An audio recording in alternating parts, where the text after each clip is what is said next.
paix cette nuit. Ah les amis, hier quand je vous disais il y a des mecs, c'est pas de l'acrobranche, ce qu'ils font c'est de l'acrosboob.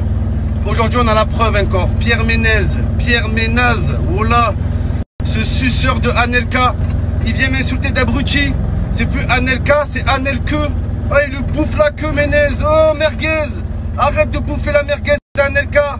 T'es le premier à avoir craché sur l'équipe de France, Ménez. Voilà, Ménaz. Oh, c'est pas le Canal Football Club que tu dois présenter, toi. C'est le Canal Football Tub. Bouffeur de tub. En plus, Pierre Ménez, t'es le premier à dire que si quelqu'un te traite de gros, tu le rentres dedans. Et là, il y a Anelka qui me traite de gros porc. Tu devrais être de mon côté, normalement. Tu devrais être contre la discrimination. Et bien sûr, c'est quand ça t'arrange. Quand ça t'arrange, ça te traite de gros lard, ça te dérange pas. Quand c'est les autres. Mais quand c'est toi, tu te vexes. Wesh, Pierre Ménaz, Père Castor, à part parler, tu sers à quoi? Ah, Pierre Ménez qui me traite d'abruti. Je préfère être un abruti qu'un bouffeur de queue. Je bouffe la queue à Anelke. La vie de ma mère, c'est vrai. Oh là. Lui, il va au snack, Pierre Ménez. Il prend pas un steak frites, il prend un steak beat. Un steak beat, s'il vous plaît, avec de la sauce blanche. Beaucoup de sauce blanche, s'il vous plaît.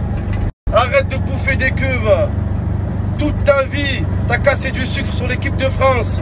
C'est toi qui as créé l'ambiance des soi-disant racailles en équipe de France. Ouais, Johan Pourcuf, Johan Pourcu. Ouais, le pauvre, il se fait menacer, il se fait racketter par les caïds de cité. C'est toi qui as créé cette ambiance. Ouais, c'est un pyromane, Pierre Ménez. Il met le feu et il veut l'éteindre. Voilà, t'as cassé du sucre sur Benzema. T'as dit qu'il avait craché sur l'hymne national de l'équipe de France.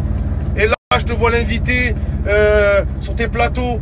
La vie de ma mère, ouais, Benzema, on comprend pas ce qui t'arrive, on te soutient, suceur, espèce de soutien-gorge. T'es un soutien-gorge.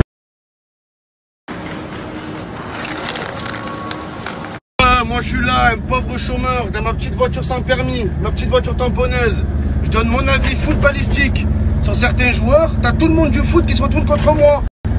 Oh là, les Anelke, là, bande de bouffeurs de queue. La vie de ma mère. Ils vont au snack. Un steak beat, s'il vous plaît. Oui, avec des grosses testicules en supplément. Ouais, plein de sauce blanche. Merci. Ouais, bouffeur de zbou. Je dis, j'ai pas peur des menaces, les amis. Ne croyez pas que je suis Al Capone ou Toto Rina. Moi, je suis plus Toto Urine. Je me pisse dessus. Mais quand tu sais que t'as rien fait, quand tu sais que t'es pas en tort, t'as juste donné un avis sur quelqu'un en disant, je le trouve nul, je le trouve pas super fort au football, tu sais que tu risques rien.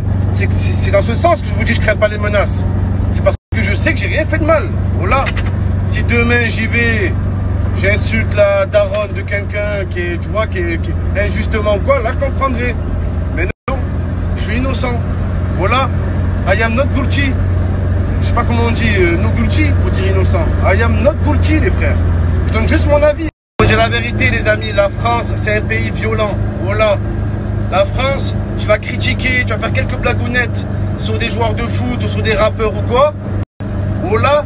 2-3 jours après, tu te fais marbrer. T'es entre la vie et la mort. T'as des gens qui disent, ouais, mais il a bien cherché quand même. Hein. Fallait bien que ça arrive un jour. Hein.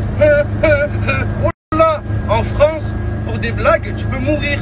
Il y a des gens qui encouragent ça. Bande de psychopathes. Moi, jamais j'irai menacer quelqu'un si il insulte mon idole. Voilà. J'irai pas le voir en privé. Tu vas voir ce que je vais te faire. Tu crois que je vais risquer de prendre 20 ans pour un joueur qui touche des milliards, qui s'en bat les couilles de ma vie? Non. Voilà. Non, mon frère, ça marche pas comme ça. Mais il y en a, voilà, ils sont prêts à prendre 20 ans pour des stars qui les calculent pas, mais pour leur daronne et pour leurs meilleurs amis et pour leur famille, ils portent jamais leurs couilles. Wallah que c'est la vérité. Voilà.